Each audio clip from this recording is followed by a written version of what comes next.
evening to everybody. My name is Rita Fatiguso. I'm an Italian journalist, financial economical journalist from Il Sole 24 Ore. I'm pleased to moderate this this evening, these two very successful entrepreneurs both from Malaysia, both with the, if I understand well, with the same surname. Is that true? But they are not related to each other. They are not relatives. They are not the same business, but they have another things in common.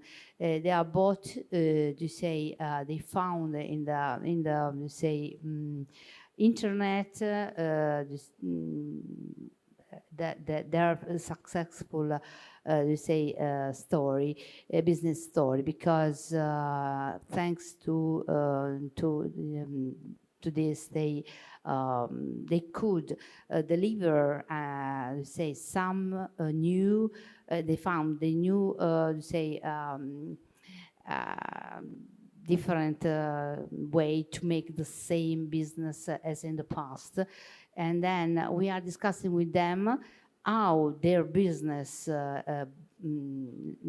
can be, can go through the borders of Malaysia, and even in the 10 countries of the Asian community.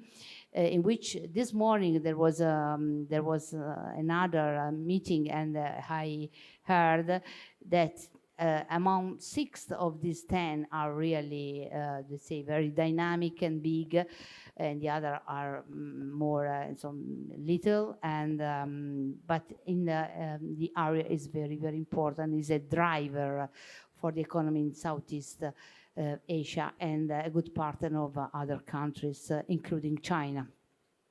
And so, not to tease you much, first of all, I wish to thanks these two entrepreneurs, and then to ask to each one a very small summary of their business. How did it was born, and then the idea, and how they put in practice. A very, very, very short background for all you.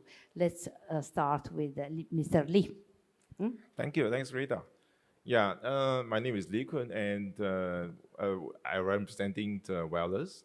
We founded the company in 2016 in Malaysia. We manufacture, we design, and we creating our own formulations for health food products, distributing via the social commerce platform to most of the countries in Southeast Asia. Of course, our home country, Singapore, Hong Kong, and all the rest. We are also glad that the company is growing very fast over the last couple of years, and we are filing for listing in NASDAQ. Hopefully that happens in the next couple of months, which is the second half of this year. Yep, that probably concludes the summary of my companies. Yeah, to you. Thank you. Very good evening, everyone. My name is Julian Tan. I've actually been in the tech industry for the last 15 years. So I used to run 701 Search, which is an online classifieds marketplace in the region. So we had marketplaces in Malaysia, which is Muda.my, in Vietnam, Chotot, Indonesia, Philippines, as well as Thailand.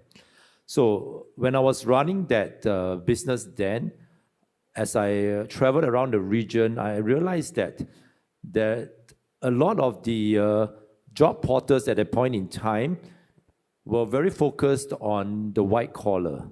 So there was nothing really for the blue collar, the non-executive sector. And that's why later on when I exited 701 Search, I decided to start a non-executive blue collar job portal, first in Singapore. And then today we are in the region, we are in the Malaysia as well as in the Philippines. So we offer 2 lines of business. So one is Fast Jobs, which is a job marketplace where companies use it to hire, say, their permanent or their contract staff. And we recently launched Fast Gig, which is a workforce on demand service, where we actually are able to supply workers on the short notice or on short shifts for our clients. Okay, thank you for this, you say, remind this background.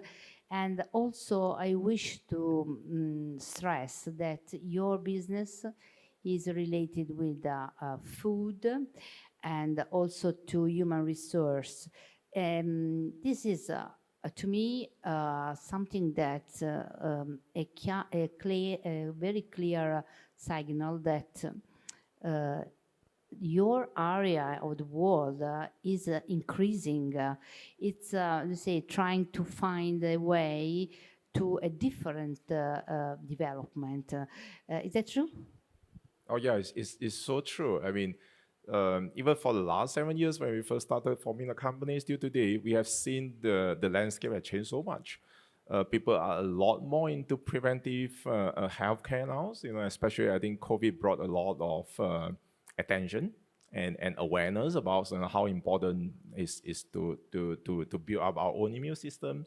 And we do see the age, of our customers are actually getting younger and younger, and which I personally think is very encouraging. It's not only for our business, but it's also telling us that people are a lot more health conscious and they want to start to protect their health in a much earlier age than compared to the previous generations. Yeah. Yes, this is very, very important, the issue of health, food, and also to be, as we say, more aware of the health that become just from what you eat. You say you are what you eat, we are or what we eat. So to have this consciousness, it's very important. It's a new way to say, a new approach to a more healthy life, but also the talents, and then it's very important. Julian, is that true? Why do you focus on this? And as I understand, you have a company, but two different companies that deal with two sub problems of the same area.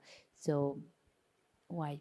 Yes. So I think all of us need to put money on the table. So I think jobs will, one of the reasons why we do jobs is jobs will never go out of fashion.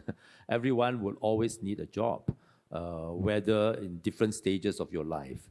And then for the job seeker as well, I think, being able to find opportunities in a very transparent manner, in a very easy to access manner, will really help them to find jobs. So especially, in countries in the region, in the Philippines, in the Malaysia, where traditionally a lot of these non-executive job seekers, they rely on traditional means like agencies or word of mouth, which is actually very, very inefficient. So what we did was to democratize, the way people look for jobs, to make it very, very easily accessible to them, and that is on the mobile phone. I think the one thing that has really seen a huge penetration in Southeast Asia over the last 5 to 8 years is really the mobile phone usage. Everyone may not have a computer, but they will definitely have a mobile phone. And also, if I may say, this problem of, of migration. Some of the Asian countries are bigger, so there's a lot of migration to all over the world. Even in Italy, my country, for Philippines, I don't know if from Malaysia, but from Indonesia, también, the same, and other. So maybe to provide this kind of services can help to avoid a massive of these talents, because sometimes they are not people that are, maybe they are skilled, but they cannot find a home. Is that true? Yes. So I think cross-border, especially Singapore and Malaysia, every day, in fact, the border, the causeway between Singapore and Malaysia, almost 500,000 people actually cross, the borders to work. So that is where our services actually gives them an opportunity, to find work in a place or in a job that really best suits them, whether it's in their home country or whether it's abroad. So yeah, we also see people in the Philippines wanting to upgrade their lives to get a better exposure working overseas. So they come to Malaysia, they come to Singapore to actually look for jobs as well. Okay, this it reinforces the mobility inside the area, no? Is that true? And back to Mr. Lee. Healthy food, and so what Wellous can provide by thanks also to the internet connection, the e-commerce or the internet, is only for rich people in your country or your area, or can be, let's say, shared by a wider audience, or this is only, let's say, a goal that you want or not want? Right, thanks for the questions. I think for a very long period of time, there are people who don't really understand or truly understand how to have the very efficient or effective preventive way to keep themselves healthy. It's just because that sector has been underserved. Usually we go to hospitals, it's for people who have already fall sick, right? So that part was taken care of. But if I don't fall sick, I don't go to hospitals. And then before internet, I only get some advice from my parents or from my relative or from friends who have some knowledge about that, which is not ideal and it's not like comprehensive. So I think what we do is really, for the first time, in history, because of the social commerce platform available, that enable us to really hear what the customer really wants or what the people really want. And that are not just confined to rich people. In actual fact, it's just the reverse. The rich people always have resources. They can always go and reach out to whatever resource that they need. It's the people who in the mass sectors that doesn't have that opportunity. And so for the first time, we are able to hear what they really want, and we are able to really explain to them individually what your body maybe can be benefiting from these things and how it works and why it works. So I think that transformed the industry and that created a new industry that we are currently in. And we were talking before this, because when we introduced it ourselves, about the COVID-19 effect. Can you explain this to our audience too?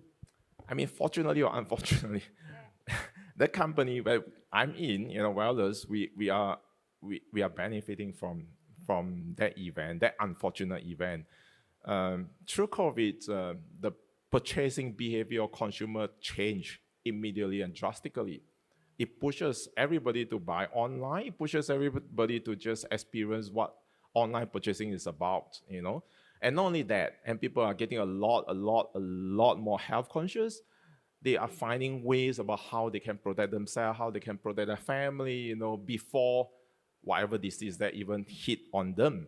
So I think that 2 years was really crucial for that. And what we see even post-COVID is that, that behavior doesn't go back.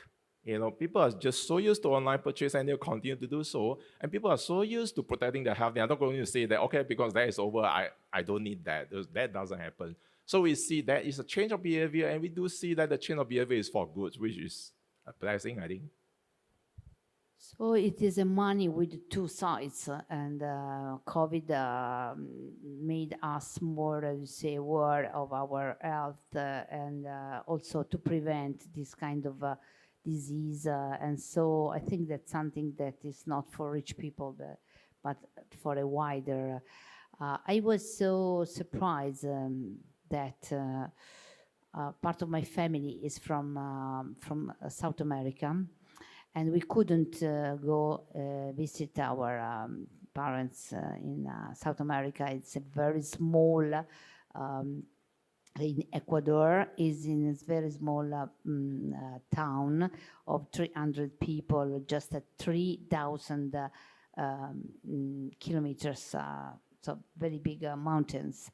And I was surprised that even old people, they wear masks.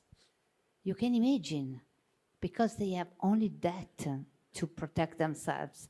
So if they do this, I think that more educated people, more advanced, they decide to select what they eat. So I think there is enough room for your, but there is food also for, brain and to invest in talent. I mean, do you think that your, Julian, your company can also focus on, learning side? Is there room for that? Because, you can find some kind of skills, but if you want to improve, you need also to maybe a side problem is maybe also the learning. Do you have any idea or project or program?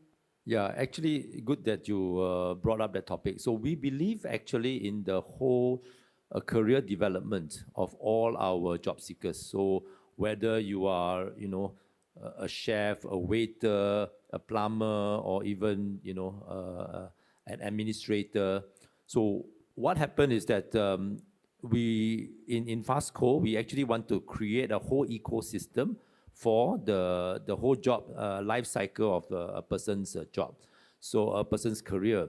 So we have fast jobs for people who want to work. They go into the job marketplace to look for a job. But we also have Fast Learn, which we have launched in Singapore, but we have not launched in the region yet. But we've tested it out in Singapore, where we actually work with a lot of training providers to curate certain relevant courses to help our job seekers upskill themselves. So we actually want to help our job seekers to plan a career development as well in whatever jobs that they do. So, I mean, today you may just go in and be a waiter, but if you have additional skills, like if you know how to use Excel or you know how to use PowerPoint, you can one day become the restaurant manager as well. Absolutely, you can invest in yourself, in your future, and but sometimes the school is not enough, or there are not enough school. So I think that a business like yours can, in that area, be very successful. There's another question I have for you both. As you originally based in Malaysia, but I think you have a wider perspective. How the different patterns, law, and all the different systems between these countries is something that you can overcome, or is a problem for you? I mean, legal system, or is there a problem with that, or?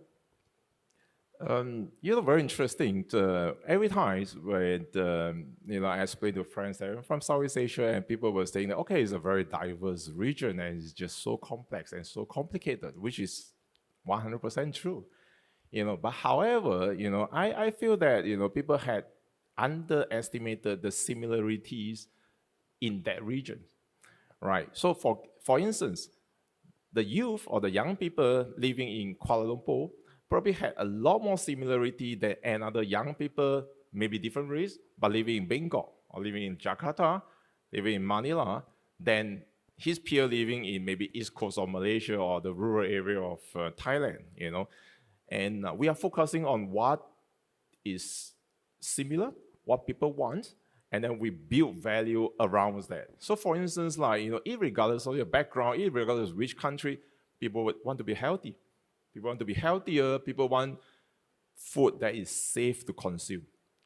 People want reliabilities. And that doesn't change, irregardless of your race or irregardless of nationalities. And we build our values around that. But of course, coming back to what you were saying just now, on the regulatory requirement, on the law enforcement, all these, that need to be localized, And, the fortunate thing is that most government want the same thing as well.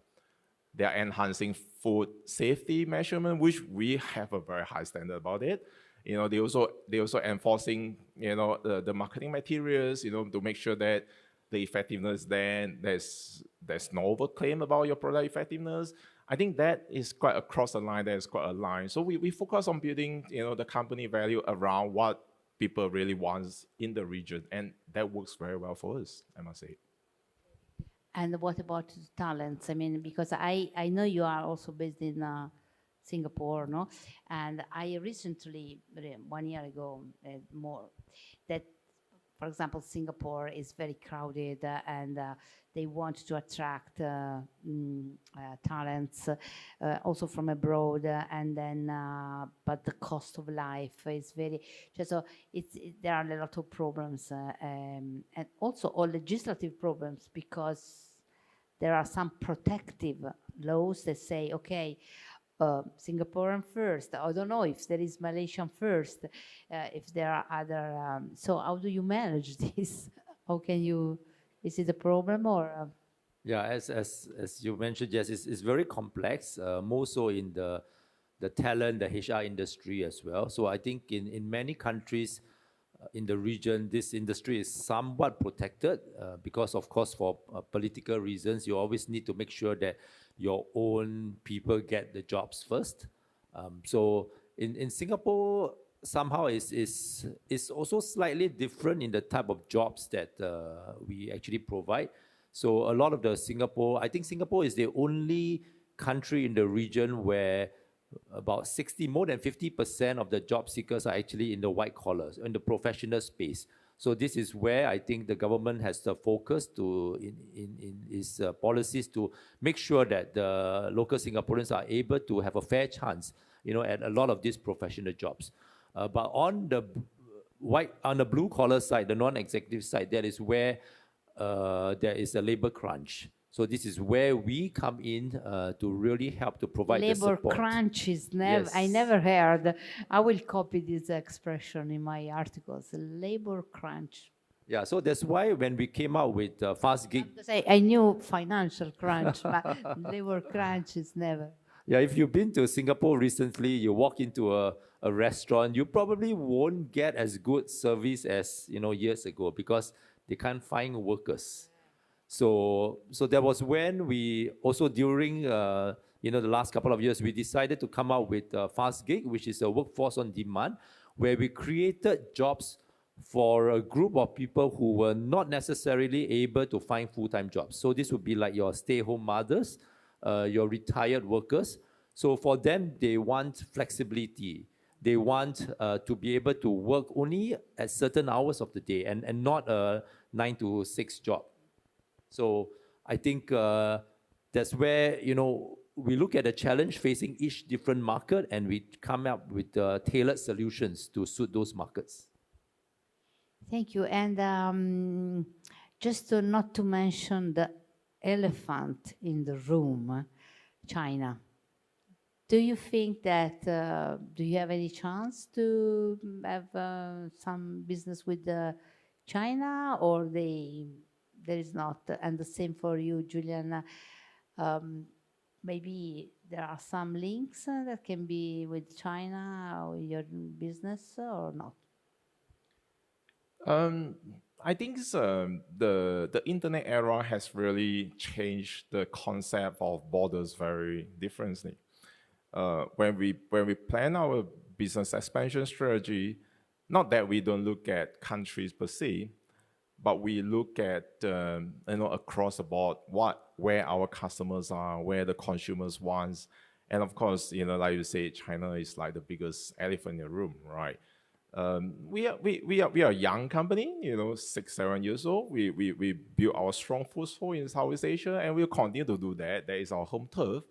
And I won't particularly specifically saying one or second country, but I would say that we have been systematically planning to expand into some other global regions. And we believe that whether it's even in Middle East, even in Western countries, China, anywhere else, we can always find similarity. We can always find demand of our product. We can always find anchors, the right anchors to penetrate there and then to make it effective. I think what we really want is, to have a happy customer, not just the customers. We want to make sure that, people consuming our products, they really get what they wanted. And especially in the internet era, creating wrong customers or an unhappy customer is quite damaging to the business. And we want to make sure that we are able to keep delivering, above the past services and products, and before we enter into something that is very new to us. I think China is towards a very, very competitive market, a very, very huge market. But if you look at Southeast Asia total population is close to 700 million, which is about half the size of China.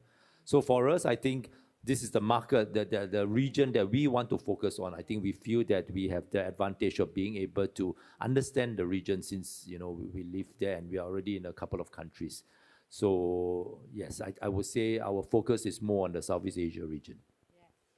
But I heard that many rich Chinese people, they move to Singapore just because, or because the pandemic, or because of the future in China, when they are looking for other, maybe they need some tailored services for them. This is just the reason why you told me before, there are not enough waiters, enough good services anyway. And back to the idea you are street food. We cannot avoid this. Street food is not healthy. Is healthy. It's part of your. How can you? What is your not position, but it's quite funny because some people, they come to visit your countries just because of that food, but we know, of course, that it's not perfect but it's the same now in Italy. We have this big Chinatown in Milan, my city, and there are these bowls, Chinese, and they are not the same as in Beijing, the same flavor, because they are not made in a more, respectful. So how do you? There is a big difference.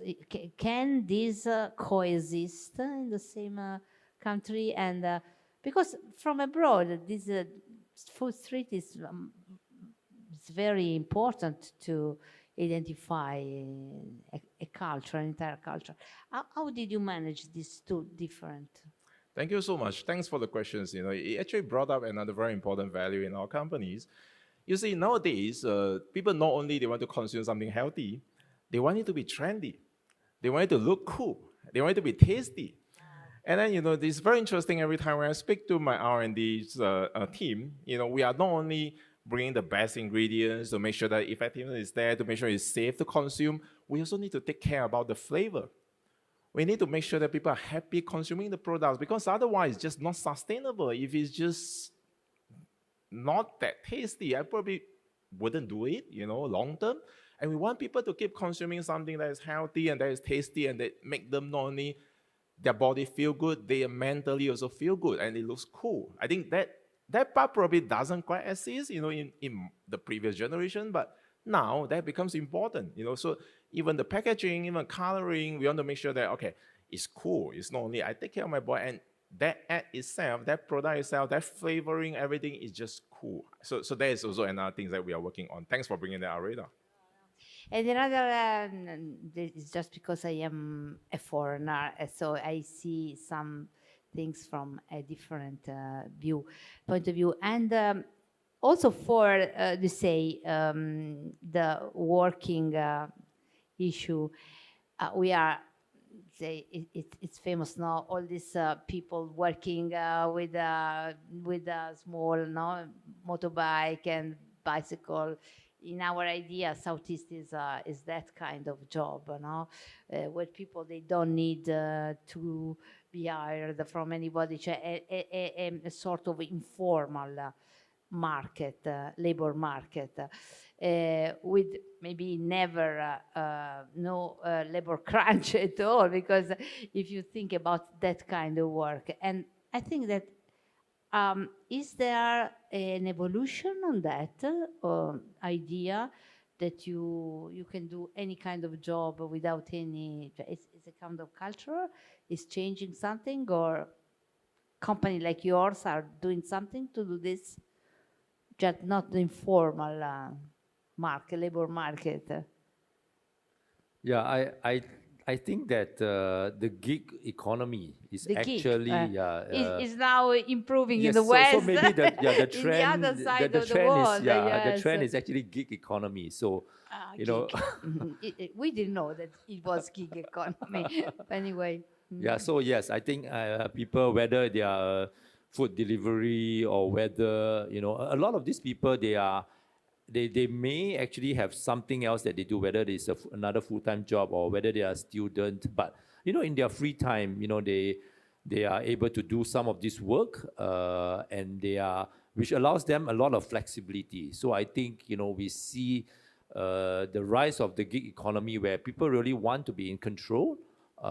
They may not want to do something consistently for a very long time, but I think they're willing to try different types of jobs, and I think this is where we see the trend happening in multiple countries in the region.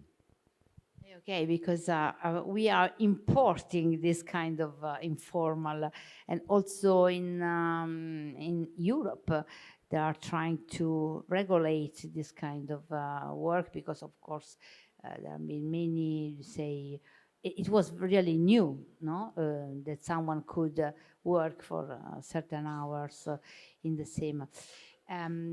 So back to the Southeast Asia in expansion markets and opportunities. You symbolize the opportunities of the markets, and I think that you are looking to improve your market share and your business. But if you were an investor from outside this area, would you invest in your Southeast or not? Is something that is difficult to put in to wear other pants, but I'm very sure, in maybe 18 months, 24 months time max, nobody will ask the same question anymore because I'm so glad. I'm so glad. Because I have been traveling to many regions, and even I myself was surprised by how much interest, across the globe that people have the interest in Southeast Asia. It has been so much coverage by all the economies about, this region is being young, this region is being growing, and, the middle class is growing, people are spending, and it was underserved. And I think the traction just gets stronger and stronger. So I think it's probably the questions to ask is really about when are you coming and which angles that best suit, your companies when you come to this region. So probably that is the more relevant questions, I would think so. Yeah, thanks. I think a couple of reasons. So yes, I think Lee Koon mentioned, the average age, in ASEAN, Southeast Asia is under 30, for the big markets, Indonesia, Vietnam, Philippines, compared to, I think in Europe, where it is actually a maturing population. But the other area I think we should attract foreign investments is that Southeast Asia is still, I would say, many years behind the developments in Europe, in the US, as well as in China. So there's a lack of good applications, good digital technologies and offerings, for the population size here. So I think there's a lot of opportunity to come up with new ideas, or maybe even to import some of those ideas from Europe, from China, from US over to Southeast Asia. Yes, in fact, just the story of your companies is a sign that that area is really promising. And I was talking about investing. There is of course there are the financial markets, but I don't know if you are listed companies, not yet. But if you kind of find the venture capitalist or something, you can make this big leap. Why not? And what I think that can be important also for the sides of your business. But what I learned from this from you is that if you focus on something that is important for people's life, it means having a good job, a well-paid job, a safe job, and someone that can help you to find and maintain a job is good, is a good sign of development. And the same, if you have a middle class that thinks that it's not important only to eat, but eat well, and also even in a posh way, something that makes feel you also healthy but also happy, it's another sign that the people are developing towards the right direction. So maybe I made too many questions, and I am very curious. That's my work, making raising questions all the time. I have things to stop and to let you go free, but I wish to tell you that I learned a lot from your business, your stories, and I thank you very much Thank you. for that. Thank you. Thank you. Okay. Thank you very much. Thank you very much. Bye.